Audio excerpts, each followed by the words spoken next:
الشيخوخة جاءت الشيخوخة وبدأ خرفها وصارت الآلام في الأعضاء وتبدل الهرم وكأنه شيء جديد وذهبت القوة وحل محلها الضعف والهزال وصمت الفم وتوقف عن الكلام وغارت العينان وأصبحت الآذان صماء وأمسى القلب كثير النسيان لا يذكر ما حدث بالأمس وغدت العظام تقاسي من تقدم السن وتوقف الأنف فأصبح ساكنا لا يتنفس وصار الوقوف والجلوس كلاهما شاقا وتحول الحسن إلى سيء ولم يبقى لشيء أي طعم. تقدم السن جعل أحوال المرء سيئة في كل شيء ورغم كل مساوئ الشيخوخة دي اللي ذكرها بتاع حتب جت بردية إدوين سميث الطبية من عصر قدماء المصريين بحل يحل مشاكلها ويرجع العجوز شباب على كلامهم وقالوا إن الوصفة اللي كان عنوانها تحويل الشيخ إلى شاب بتزيل أثر الشيخوخة لكن للأمانة ما ذكرتش إن لها أي تأثير على حيوية الفرد وواضح إن المرهم أو الزيت المستخلص من الوصفة دي كان عظيم في نظرهم والطلب عليه كان كتير علشان كده كانوا بيحطوه في إناء نفيس. إيه هي الوصفة بقى؟ الوصفة اعتمدت على مكون رئيسي اسمه حماية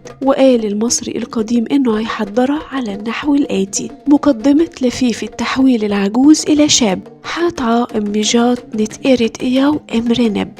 هتجيب مقدار كبير من الحماية حوالي 2 غار يعني 2 شوال كبير حوالي 48 لتر دلوقتي. هتعرض الحماية للشمس ولما تجف تماما هتدرسها زي الشعير وتزريها جيدا والناتج هتوزنه وتنخله بالمنخل وتقسم الناتج لجزئين متساويين. النص الأول المفروض هيبقى لقرون أو قشرة الحماية والنص التاني هيكون للبذور. هتغمرهم في المية وتمزج الكميتين هتهرسهم لحد ما تبقى عجينة. هتحطها في إناء نظيف وتغليه على النار لحد ما المية تتبخر تماما ويبقى اللي جوه الإناء جاف تماما. وقتها هترفعه من على النار. لما تبرد هتغسلها في مية النهر كويس وهتعرف انك غسلتها كويس لما تدوق مية الغسيل فتحس ان الطعم المر اختفى منه. هتحطها فوق قماشة وتعرضها للشمس وبعد جفافها اطحنها كويس يعني كده حصلنا على مسحوق جاف. بعد كده هتغمرها في مية وتحولها لعجينة ناعمة تحطها في إناء على النار وتسيبها لفترة طويلة لحد ما يتصاعد فقاقيع الزيت على السطح. طول الوقت هتقشط الزيت ده بالمعلقة وهتحطه في جرة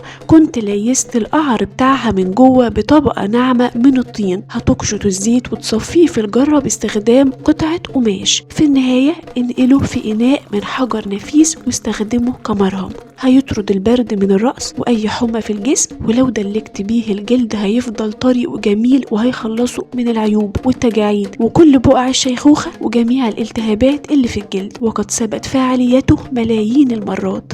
وبكده انتهت الوصفة اللي تعتبر غامضة شوية في مكوناتها وتحضيرها. لكن المهم دلوقتي ايه هو الحماية ده اللي استخدمه كمكون رئيسي فيها؟ اختلف علماء المصريات واتجهت آراء انه ربما ثمرة اللوز المر واتجهت آراء تانية انه ببساطة هو الحلبة وان الحلبة اللي بالمناسبة اتوجدت بذورها في مقبرة توت عنخ آمون واللي بذورها غنية بالفيتامينات والكالسيوم كانت هي المكون الرئيسي لوصفة تجديد الشباب وتحويل العجوز لشاب من تاني عند المصري القديم. لكن مع ذلك ما نقدرش نجزم انها كانت فعلا هي الحلبة وربما وربما لا. وبكده يكون المكون الرئيسي لإكسير الشباب عند المصري القديم ما زال غامض ومش متأكدين كان ايه 100%. وده اللي بيخلي بعض الأثريين بيفضل كتابة المصطلح في الوصفة زي ما هو حماية بدون ذكر أي ترجمة.